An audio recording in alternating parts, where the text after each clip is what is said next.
So Jules, confidence, is it something that you have it as a natural gift, or is it something that can be learned? And if so, how? Nice small Great. question for you there. Yeah, the great question. Nature or nurture? Um, and I think that's the challenge is that it's both.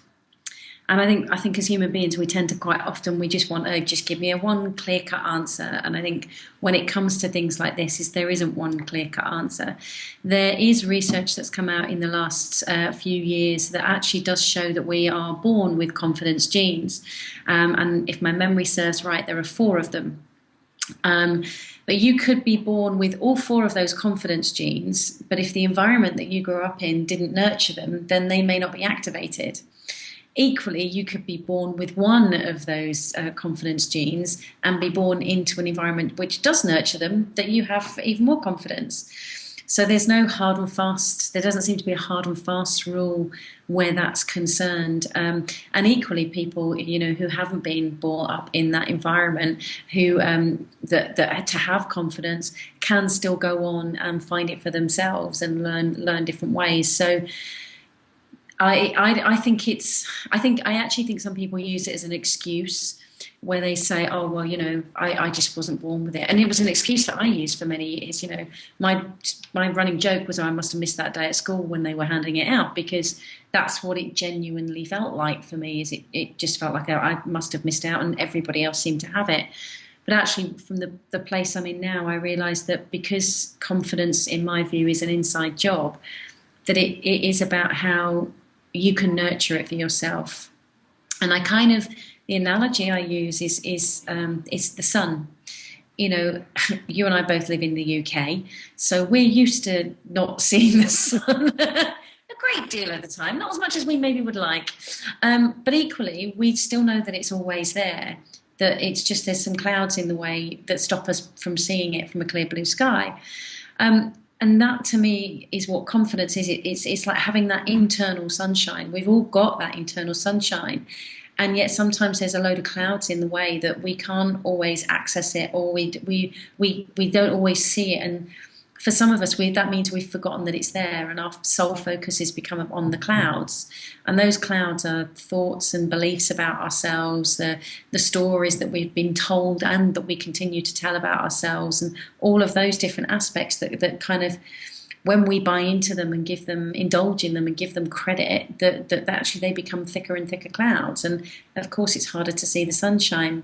Actually, when you start to challenge them and recognise that they are no longer serving us, or they're not helpful, or they're non-supportive, or they're actually destructive, actually we can start moving those clouds, and it gives the opportunity for that sun to shine through.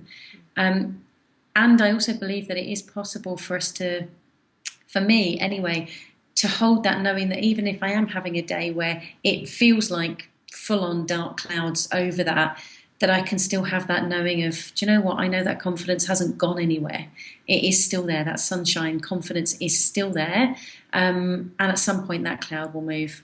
So if I don't feel that I'm in the position to forcibly move that cloud, or even not forcibly move that cloud, I can still hold on to the belief that I know that confidence is still there. So it's whether we are born with those genes or not, whether we are brought up in that environment and have that nurture or not, I believe that confidence is that inside job that no matter what our age, we can start to nurture it for ourselves. Mm-hmm.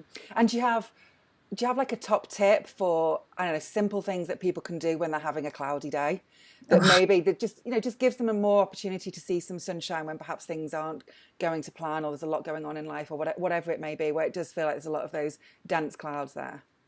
Yeah, I mean, there's obviously, unfortunately, no quick fix with anything, and a lot of it is about refocusing. So the more you can focus on, so it would be things I would tend to veer away from, good things or positive things or things that have gone right, and actually look at, what has worked well. What have I been able to do, and whether that is today. And I know that I've experienced days where even just getting out of bed has been a big thing. And so actually I'm like, yeah, I know I've got these other voices that are saying, yeah, but you should have done this and should have got that and all those black cloud things.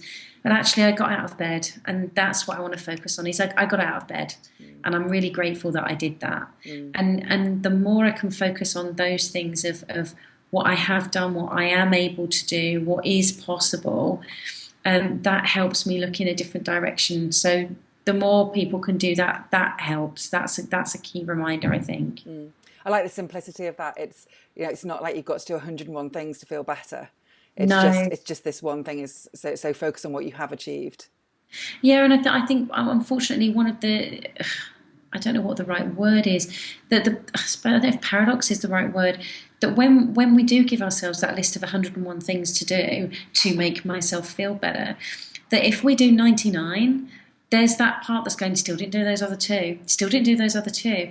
And it becomes this kind of this vicious loop of then I have to do things in order to feel better, rather than actually just recognizing that I am where I am, and yes, it's a tough day, and yes, it's cloudy, it's rainy, it's, you know, got those grey clouds there, and yet, you know what, I still got up, and that's what I'm just going to focus on, is that I got up. That's it. Thanks, Jules.